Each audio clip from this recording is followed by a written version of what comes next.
Hello out there, everyone. We're so excited to see you today. So I'm Lee, and I'm back today with Alison. So Alison, say hello, and introduce yourself to my amazing community. Hello. Thanks for inviting me, Lee. It's great to be here. Alison Vidotto, business strategist. I work with entrepreneurs and I run a membership for getting digital marketing up and running. And I also run coaching and mentoring programs, both small group and one-on-one. And I love working with entrepreneurs. Yeah, that's really exciting. So it's really a pleasure to have you here as well.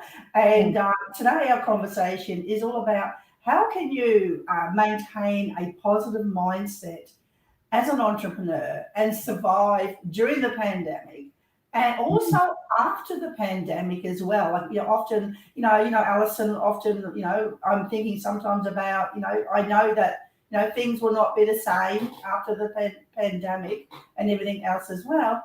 But it's also been for small business owners, especially the solo entrepreneurs as well, it's been quite a tough time around uncertainty, as we know, and also not knowing what's going to happen because many people feel much more secure as human beings when we know what's ahead of us, and some people like to have that knowledge because they feel very scattered or very unsettled around that, as well as if you weren't an online entrepreneur and you're trying to become an online entrepreneur as well. We know, Alison, and you would experience this as well when you first started online, it can be a really steep learning curve as well to learn all the technology and everything as well. And to do that mind shift from wanting to do face to face to actually become online entrepreneur, even if your business allows you to do that. I'm reflecting back as I'm having this conversation that when I first started coaching back in 2001, where I started working empowering women to actually, go through retreats and everything else. I remember this conversation with my coach, Alison, and I said, I would never do online work. I want to do everything face to face because I felt face to face I could connect more. And I'm so surprised now. It's been almost 4 years now, Alison, that I've been online and helping women create their business the same as yourself and everything else as well. That it was a huge mind shift for me to take that transition. But I suppose the difference for me with that transition was it wasn't forced upon me. It was something that I made a decision to do as well. What are your thoughts about what's happening out there? When we're forced to make change, Alison, as far as an Well, entrepreneur goes as well. Yeah.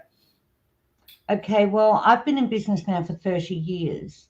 And so we run a business also in the corporate world, my husband and I, Mm, and we've got, quite an extensive team.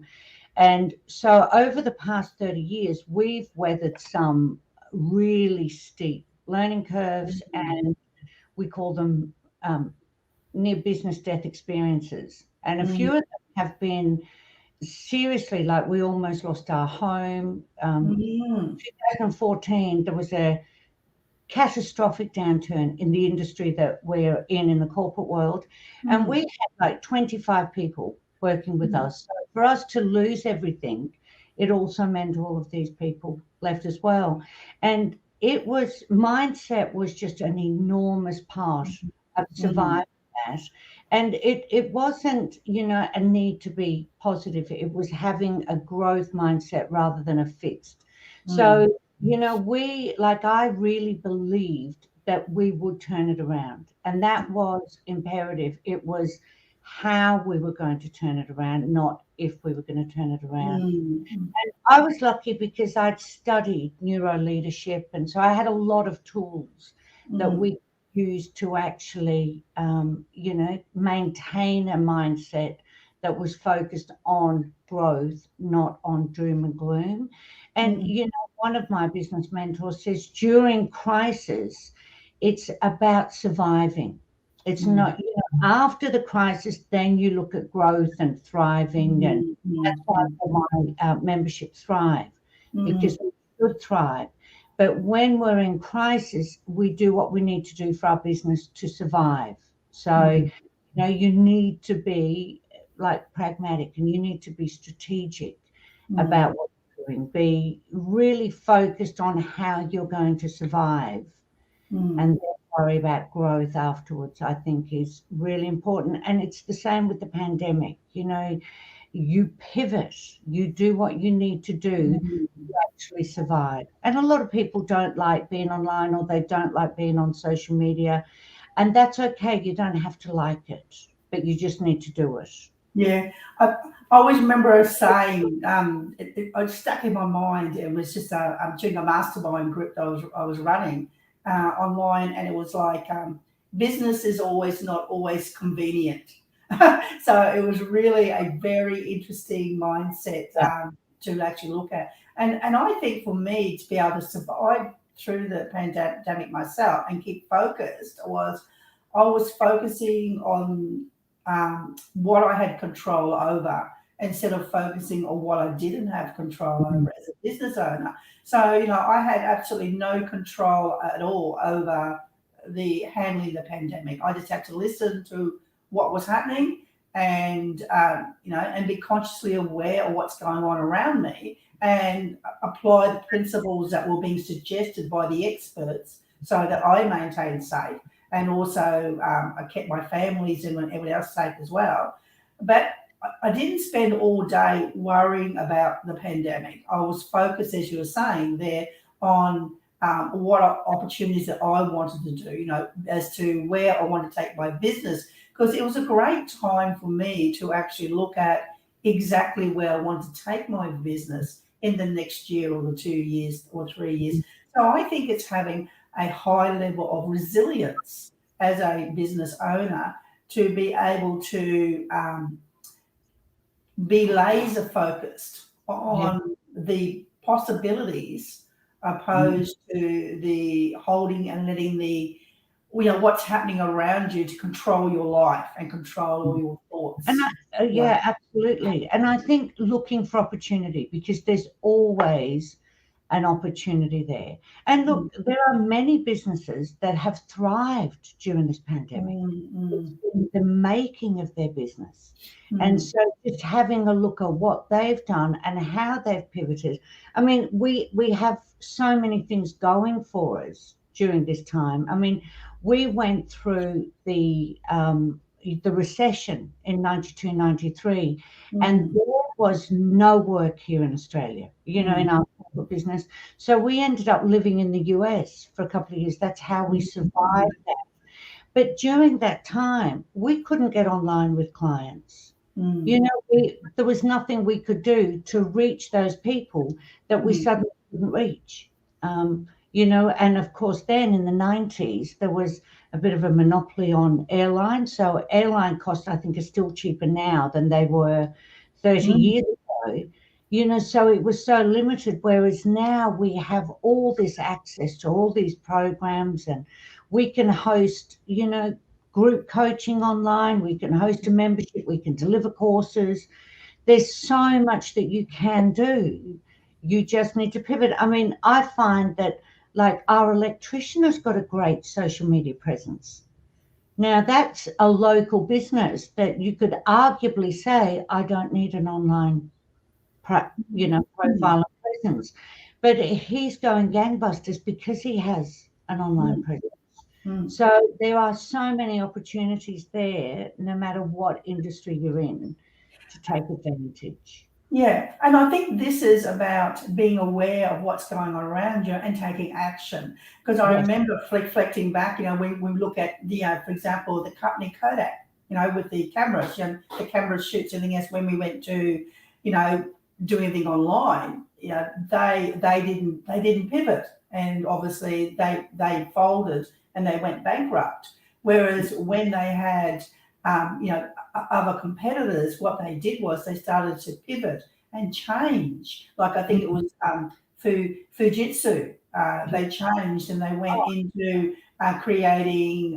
What did they create? They created online. Yeah, and the digital stuff. So they pivoted. So there's an example of two large companies. So it's not just the small entrepreneurs, it's the big companies as well.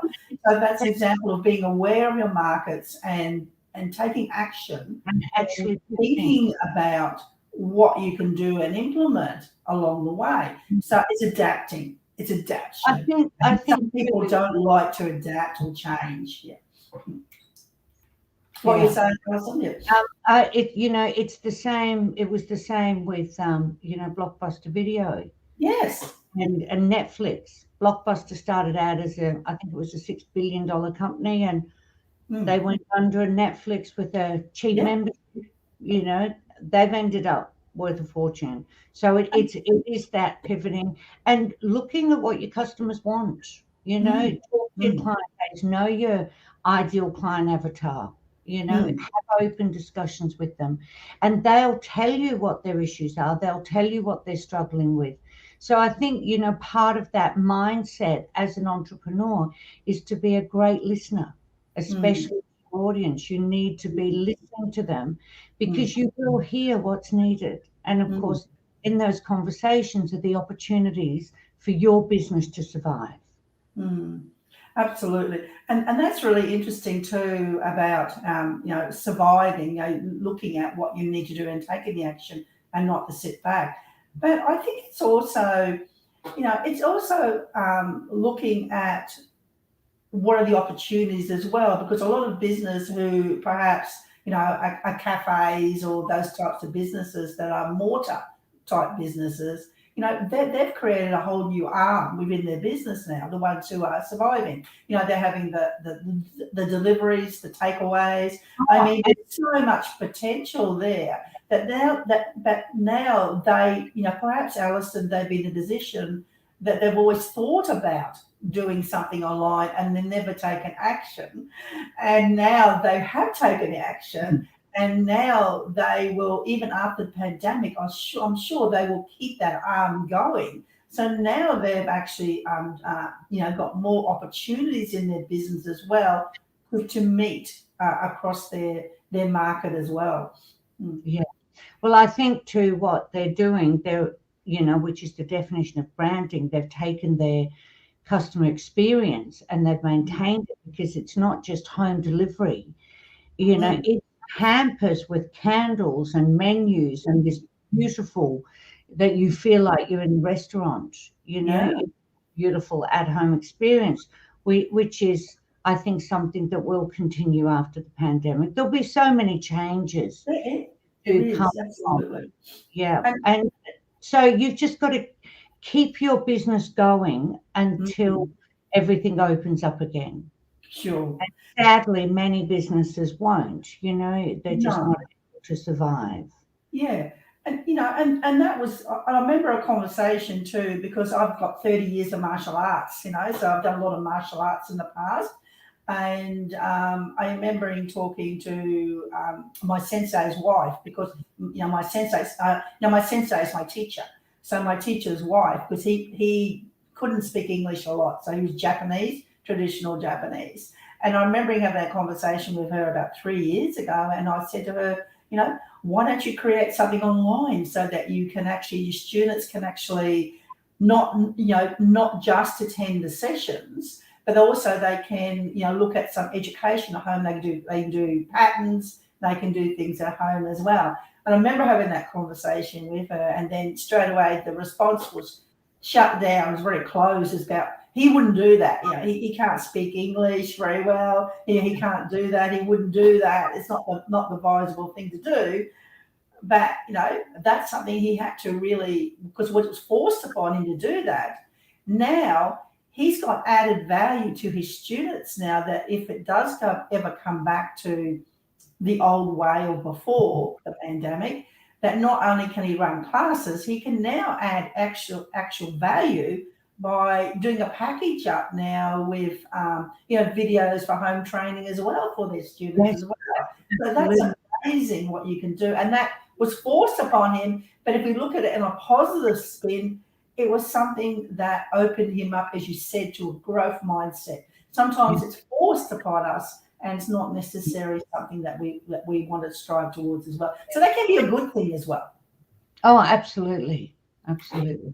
Yeah. So it's really interesting to start looking at that. But I also think that even after the pandemic, and even though we don't know what's going to happen, I think it's still important to really build your online business because you, as a trainer and a coach like myself, and the same with you, Alison, as well, we're able to tap into people worldwide now. So we can tap into the expertise of people who are actually, who are actually worldwide established experts within their field as well, and bring them into our virtual classrooms so that we can be more impactful and give more knowledge to our students, especially with marketing and people involved with their business and their memberships and everything else as well. So I think that's really amazing as well, to have that access, that you're not limited to yourself only presenting. And as far as a company's perspective, now they can employ anyone in the world to actually come on part of their team if they allow them to work from home as well. So the possibility of bringing in great talent as well is now unlimited as well. Mm. Yeah. So I think that's really important to look at that too, as to, as we were saying, what's opened up for there as well. Mm.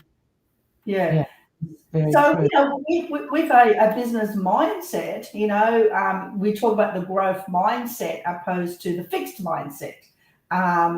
Explain to us a bit more about, for you, your perspective, what are some of the characteristics of a growth mindset opposed to a fixed mindset for the Well, entrepreneur? Yeah. yeah, a growth mindset. The whole concept was put together by an amazing scientist, Dr. Carol Dweck, and I highly recommend her book, Growth Mindset. And basically your approach. So if you believe that there is opportunity there, if there is abundance there, that you can learn, that you think, okay, this has happened, and you're going to think one of two ways: this is my business doomed. There's no way my business will survive this. I can't survive this. Is fixed mindset. If you think, okay, we're going to have to change our path here. We're going to have to look at how we're going to navigate this. When you look at somebody else who's succeeding, rather than copy them or resent their success, it's more, you have an inner applause for them. Wow, it's amazing. Look what they've done. If they can do that, then I know there's a way I can do this too. But you're not interested in copying what they're doing. You are inspired by them. An absolute fundamental approach to the way you approach life. We have a growth mindset to life as well. A very limited mindset is, I can't do this. I've never been. I hate marketing. I'm not good at marketing. And one of the powerful ways that you can turn that around is to add the word yet. I'm not very good at marketing yet. I'm not very good at maths yet, because there is a whole lot of science to say the human brain continues to grow. We can learn new things at absolutely any age, and it's very much the same in business. Surround yourself with people who are going to positively support you, guide you. I mean, I have never not had a business mentor. And I still have, two major business mentors that I, follow their work closely, and I've got a great amount of respect. And I still look at people who are further along the path, or, they've branched in a different direction, that I can really learn from.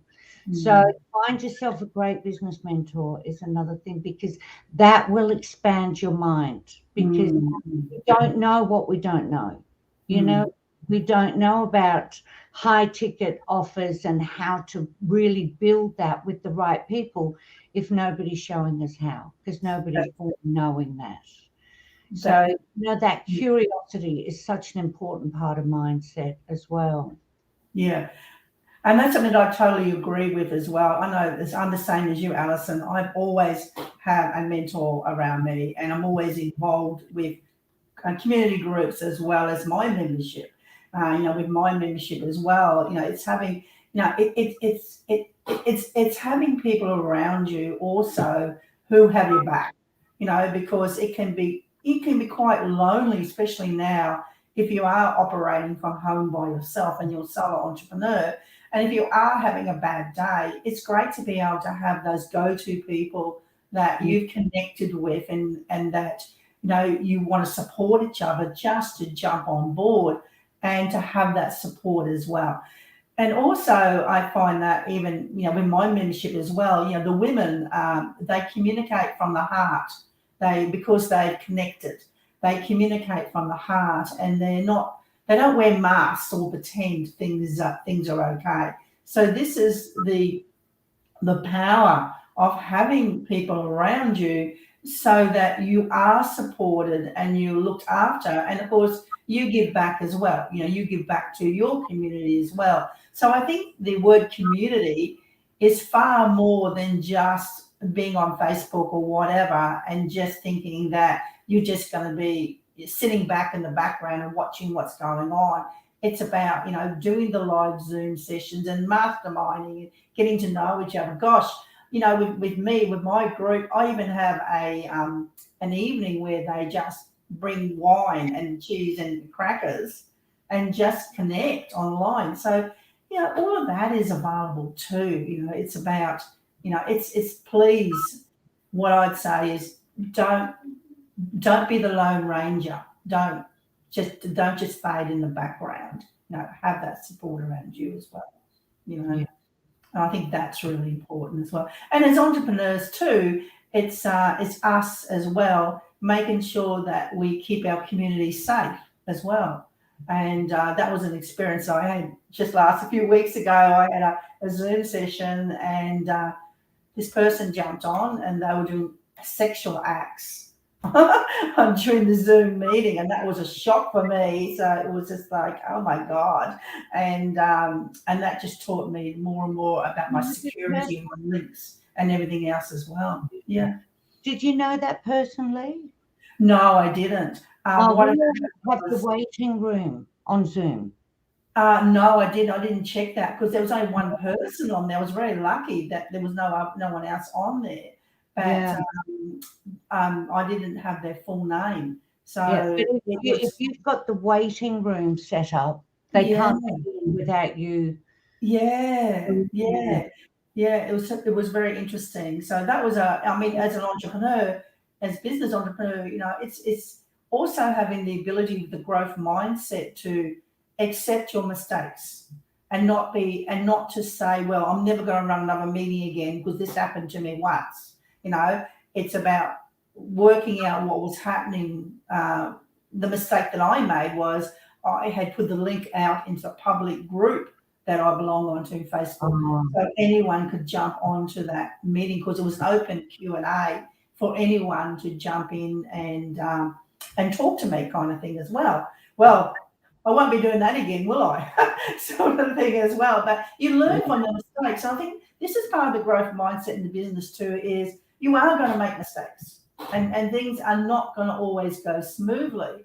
But you can't have the mindset, oh, it happened to me once, I'm never going to do that again. That means I'm never going to run online again because I've had this terrible experience from what happened to me. It's about reframing the situation and reflecting back and asking yourself, well, how did I allow that to occur? What was my mistake? What was my learning from that? And gosh, thank goodness there was there was no one else on there except for me at that time. So thank goodness that happened, and I got that learning without having all my beloved people on there as well, because I'm very much a protector of my community, and I would hate to have them experience to that as well. You know what I mean, Alison? Yeah. So it's that important to, I think the success in an entrepreneur is not to be afraid to take action, and to learn from your mistakes, and obviously don't repeat the patterns that are not working for you.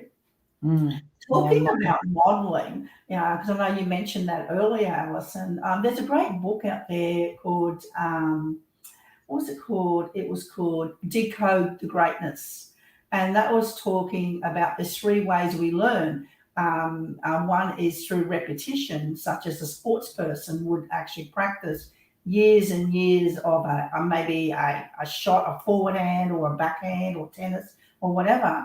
And other people are naturally born with a gift, so they have that natural tendency. But the third one, which was much more powerful, was actually modeling off people and starting to decode patterns of success.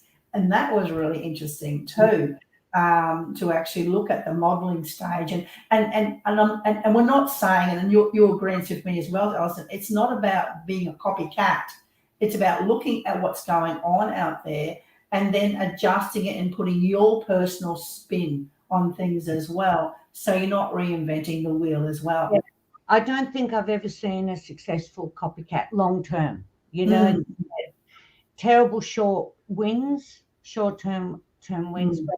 But the sad part is, what they're amazing at is never revealed to the world because they're too busy, copying somebody else, which is very sad. And it's also sad, of course, for the person who's being copied when they've done all the work and all the groundwork and someone thinks, oh yeah, I'll do that. I mean, I think, I don't think it's the highest form of flattery at all. I think it's a terrible thing to do. And I think it majorly lacks in integrity. And in business, if you don't have integrity, you don't have a long game. It's not sustainable. And I think, I'm not giving away my age, but you stay around long enough and you see the copycats fall off. They don't last anyway. So and it, like I said, it's a shame because I think reveal that true gift that you've got because there's people out there that would desperately love it. Absolutely. Rather than take someone else's content, really look at what you're great at and get to know your audience. And again, that comes down to having a growth mindset because you're not looking at the success of somebody else saying, well, I want that. I'm envious. I'm going to copy it and I'm going to take it. You're looking, going, wow, they've done so well. What is it that I've got in here that I can share with the world that's really resonate? And I think when you are in integrity, that feeds on itself. You feel much better about yourself. It's you're not defensive when you're dealing with people because what you have is authentic, for a very overused word, but I think it's it describes it very well. If you can really be yourself, it becomes very easy to have that growth mindset, because you can only grow you. Yeah, and I think today people want to connect with authentic people. We don't want to be connecting with, I call it the BS marketing, the BS marketing or the hypo and things like that. I'm an introvert, Alison. I can't go rah, rah, rah, rah, rah, and do all this hype. It's not me. And if you're trying to be someone else, it's draining. Well, I think it drains the life out of you. Well, I think too, you can't look past Jeff Walker, who is such an introvert, like an extreme introvert, and $1 billion with a B, in sales, and he's just so authentic and so genuine. Talks to people and really means what he says, and I think, and look, he's released this genius on the world that I think took him by surprise as much as anyone else. But very authentic. And I've been in Jeff's world for a number of years and been at lots of events, and I've never seen him rah BS. It's you don't need that. You need to be true to who you are. For sure. And you will always attract the right people to you. Like the people who are attracted to me could be different than attracted to you, Alison, or someone And else. They definitely are. People who are right, to you as well. And also it's important, with social media, as you know, my business helps entrepreneurs on social media. You really need to be who you are, because you put up this, gorgeous facade, and they get behind the scenes and they sort of, hold on, this is not who I bought into.